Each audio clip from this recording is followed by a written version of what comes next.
What's up, YouTube? Welcome back to Hold My Nuts Podcast, man. I have a banger for you today. I know you saw the title. This is going to be an epic video. So, in the words of T.O., get your popcorn ready. I came across this Bible verse this morning, reading through some emails. My brother sent me a message, and I saw this verse, and I went to the actual book and chapter, and I just read it, and I'm like, whoa, this is serious. And this is something that I want to share, something that I want to convey to the people on the channel. So we're going to start in the book of Job, chapter 31, and we're going to go all the way down to verse 10. And what I want you guys to get out of this passage of scripture is the wickedness of sin from a God's eye view. Let me repeat that. The wickedness of sin from a God's eye view, more specifically, sexual sin. So let's read the verses and then we'll chop it up. Starting in verse 1. Job says, I made a covenant with my eyes not to look lustfully at a young woman. For what is our lot from God above, our heritage from the Almighty on high? Is it not ruin for the wicked, disaster for those who do wrong? Does he not see my ways and count my every step? He's saying, listen, God sees my ways. He counts my every step. There's nothing that I can do that is hidden from God. Every inclination of my heart is laid bare before him. Verse 5. If I have walked with falsehood, or my foot has hurried after deceit, let God weigh me in honest scales, and he will know that I am blameless. If my steps have turned from the path, if my heart has been led by my eyes, listen to this. He says, if my heart has been led by my eyes, it's important that you covenant with your eyes. If my heart has been led by my eyes, that's the gateway to the soul, the eyes. If my heart has been led by my eyes, or if my hands have been defiled. Now, I wonder what Job means when he says, if my hands have been defiled. I don't know if he's talking about masturbation, but it could be. But I'm not going to imply that into the verse, just something to think about. Verse 8, then may others eat what I have sown, and may my crops be uprooted. Verse 9, if my heart has been enticed by a woman, or if I have lurked at my neighbor's door. He's saying, if my heart has been enticed by a woman, or if I have lurked at my neighbor's door. Verse 10, this is key. Then may my wife grind another man's grain, and may other men sleep with her. We got to chop this up. I want you guys to see the wickedness, the weight that this sin carries. Job is saying, listen, I'm a righteous man. Job is saying these things that are happening to me are not a result of me living a wicked and perverse life. It's just not. So he's saying, if I've done these things, then let these things fall upon me.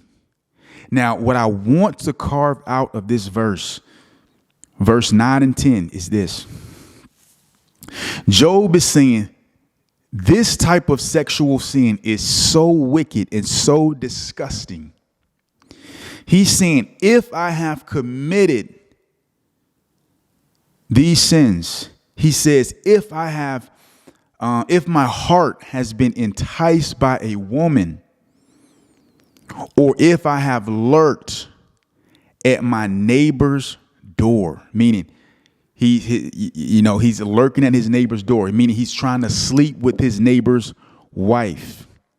He says, then may my wife grind another man's grain, meaning may his wife work for somebody else. And he says, may other men sleep with her. He's saying, if I've committed these things, then let these things fall upon me. Allow these things to fall upon me. Job is making a case that he's righteous and that he has not committed these sins to actually be experiencing what he's experiencing from God.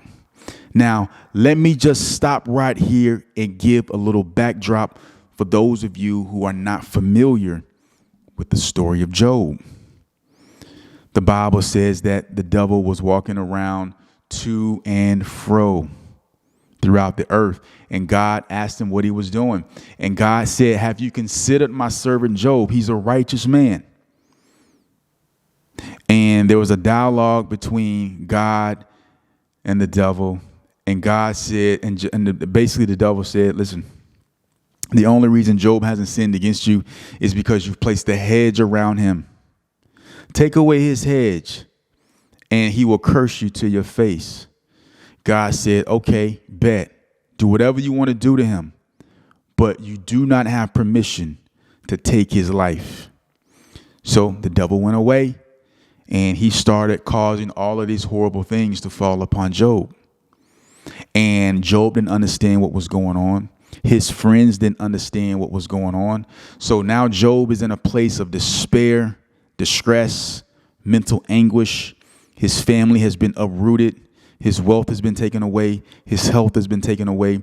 So in this verse here, Job is making a case to his friends like, listen, if I have been enticed by a woman, if I have lurked at my neighbor's door, right? Then let my wife grind grain for another man. Let other men sleep with her. He was like, let these things happen to me if I have done these things. What I want to carve out is Job's viewpoint of the disgustingness of these type of sins. He says, if my heart has been enticed by a woman. How many times has your heart been enticed by a woman? That means you have been led astray. That means you have fallen off of your principles. That means you are no longer standing on solid ground. You've built your house upon the sand, right? You're out here living a life being led astray. Job is saying, listen, man, if I have allowed myself to be enticed by a woman, then these things should happen to me. If I have lurked at my neighbor's door, then these things should happen to me. Other men should sleep with my wife. My wife should grind grain for another man. If I've committed these heinous, however you say it, heinous sins. If I've committed these crimes, then allow these things to happen to me. Job was making a case. He was like, I have not committed these crimes. I made a covenant with my eyes. Let's go back up. He says, I made a covenant with my eyes not to look lustfully at a young woman. That's verse 1. He says in verse 7, if my steps have turned from the path, if my heart has been led by my eyes. How many times has your heart been led by your eyes? What happens? You see something, you lock in on it. Then you begin to meditate on it and imaginations begin to flow. And then those imaginations begin to create desires. And those desires begin to move you and push you towards actually committing these sins. This is heavy. This is heavy.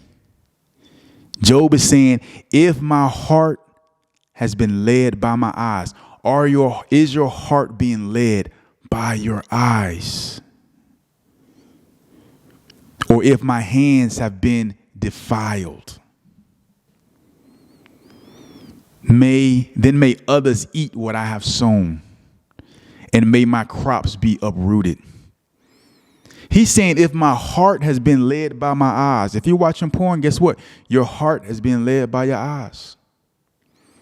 You got an OnlyFans subscription, your heart is being led by your eyes. You're spending your money in strip clubs, your heart has been led by your eyes.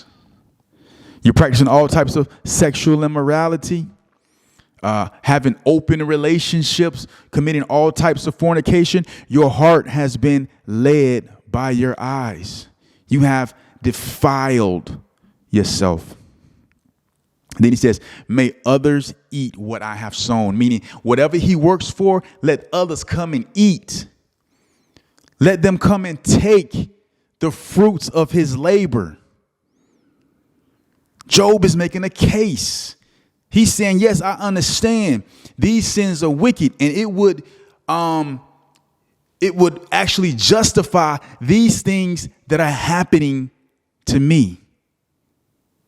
But I have not committed these crimes. I have not committed these atrocities before God. I haven't done it. If I have allowed myself to be enticed by a woman, if I have lurked at my neighbor's door, then let my wife grind grain for another man. Let other men sleep with my wife. Job is basically showing us the proper disposition for sexual sin. It's not something to be taken lightly. Now let's link this back to God.